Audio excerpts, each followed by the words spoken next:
Haley Chua. Haley, are you around? I hope so. Haley? Hi, Haley. Yes. Hear me? Yes, I can.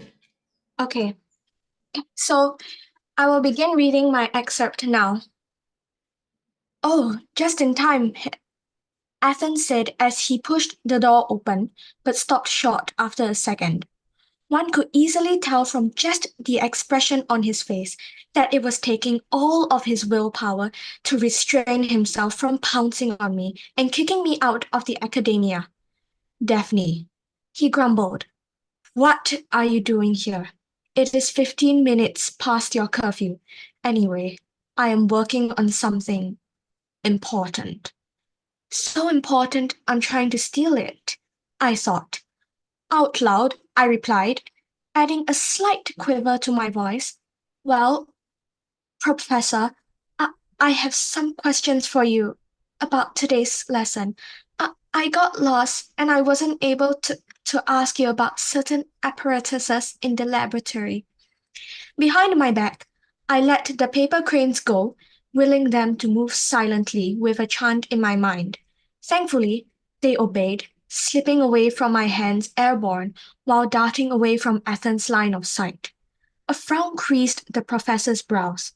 Well, then there was time after the lesson. Why didn't you ask me then? I sniffled theatrically. Oh, Professor Athan, as you know, the other scholars are often mocking about me about the absence of my parents. If I had asked for your help in front of them earlier today. He straightened. Out of the corner of my eye, I spotted that the cranes had already slipped under the door. In Venera important documents quero, I called out with my mind. Find the important documents I seek. As I babbled on about some random machines I had picked up from my studying of the sorcery textbook, I noticed that Professor Athens darkened further. Either he was starting to doubt how I had even passed the entrance exam, or he was getting suspicious. Cold beads of perspiration began to form on my heating forehead. The cranes, though many in number, were struggling to lift and transport the stack of documents to the door. Inwardly, I grimaced.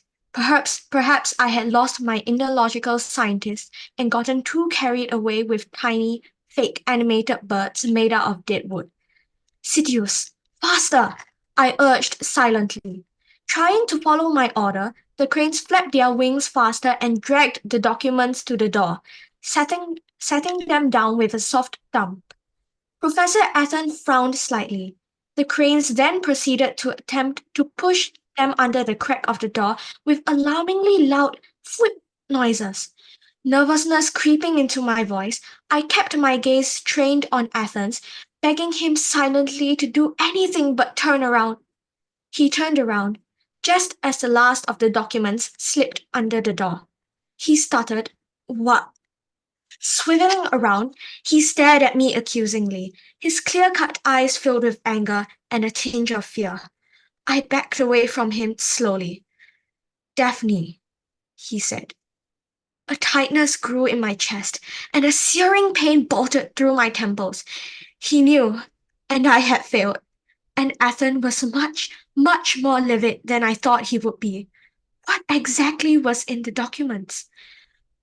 But as he advanced towards me, I knew I had to somehow stop this. Burning fire, as hot as vengeful flames, blossomed in the cracks and crannies of my brain. It spread like wildfire, slithering to my prefrontal cortex and reaching out like tangled vines for the furious man in front of me.